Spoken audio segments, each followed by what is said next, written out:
Hello and welcome to this session. Learning Outcome, LO4, Understand the Defenses to Claims in Negligence. In today's session, we will explore the defenses available in negligence claims. Understanding these defenses is essential for both claimants and defendants, as they can significantly affect the outcome of a case. This video will guide you through the key defenses in tort law, explaining their definitions, practical applications, and legal implications. By the end of this session, you will have a clear understanding of how these defenses work and how they can be applied in real-world negligence cases. Contributory negligence occurs when a claimant's own negligence contributes to the harm suffered.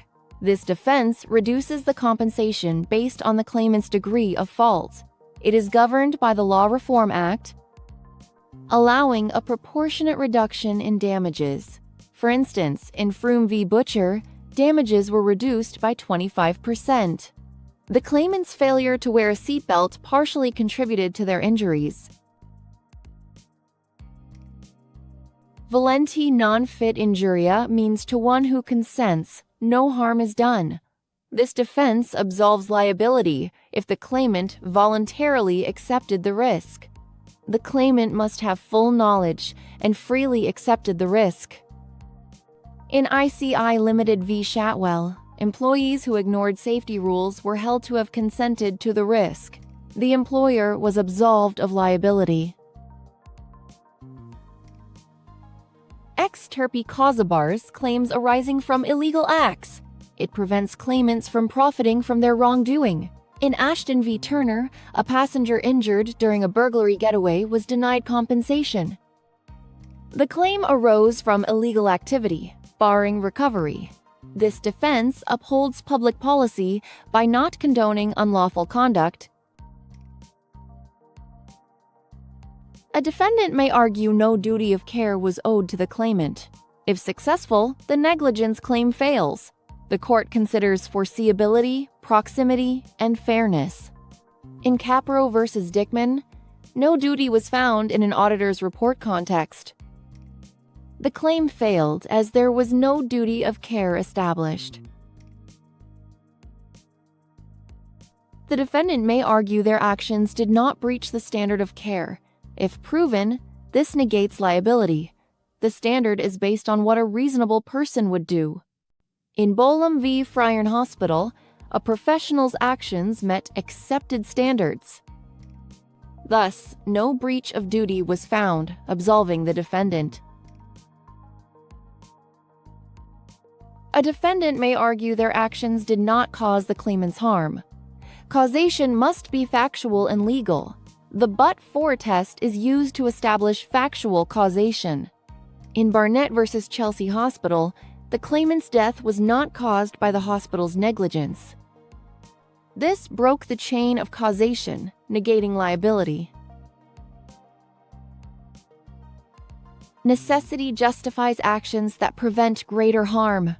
It can absolve liability in negligence claims. The defense is used when actions are necessary to avert danger. In Re F, sterilizing a mentally incapacitated patient was deemed necessary. The actions were justified, absolving medical professionals of negligence. Exclusion clauses limit or exclude liability in contracts. They manage risk and control costs.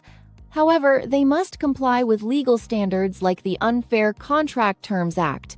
In Lestrange v. Graucob, a signed exclusion clause barred the claimant's claim.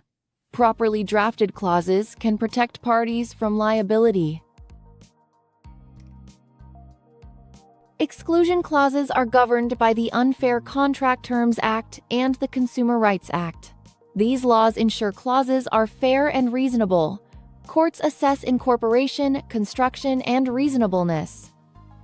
Lestrange v. Graucob confirmed the validity of signed exclusion clauses.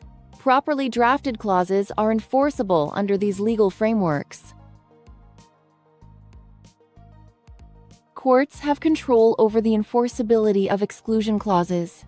They ensure clauses are clear and agreed upon. In Thornton v. Shoe Lane Parking, notice of exclusion clauses was emphasized.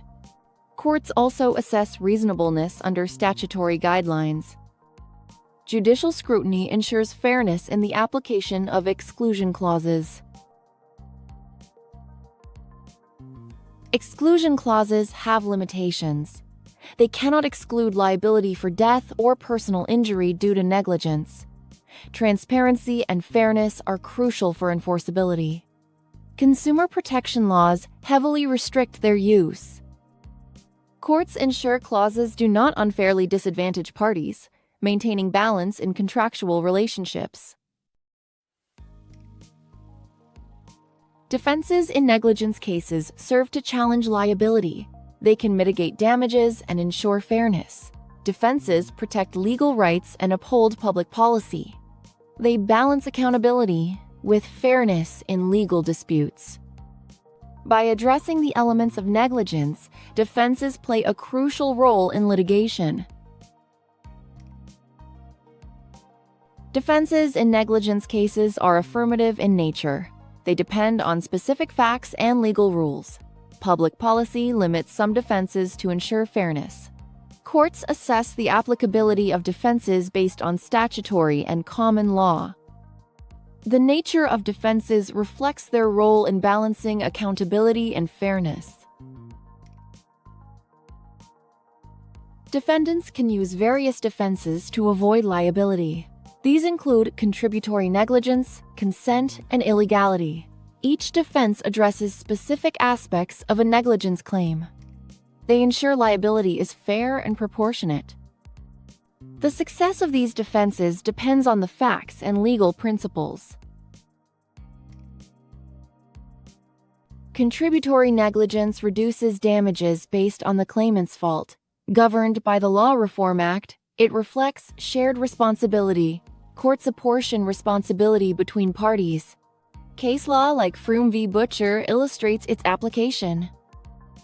This defense promotes fairness in liability allocation.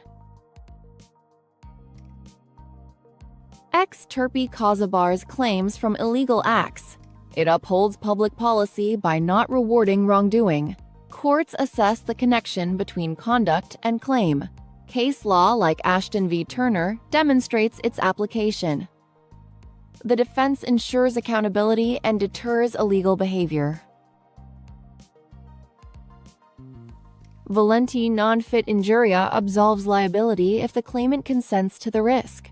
The claimant must have full knowledge and voluntarily accept the risk. Courts scrutinize its applicability in cases of unequal power dynamics. Case law like ICI Limited v. Shatwell illustrates its use. The defense promotes personal responsibility. Defenses in negligence protect defendants from unwarranted liability. They ensure claimants are accountable for their actions. Defenses uphold legal principles and public policy. They promote fairness and proportionality in liability. By balancing rights, defenses play a vital role in legal disputes. Defenses may face challenges in proving elements like consent. They can be misused to escape liability. Courts must balance public interest with fairness.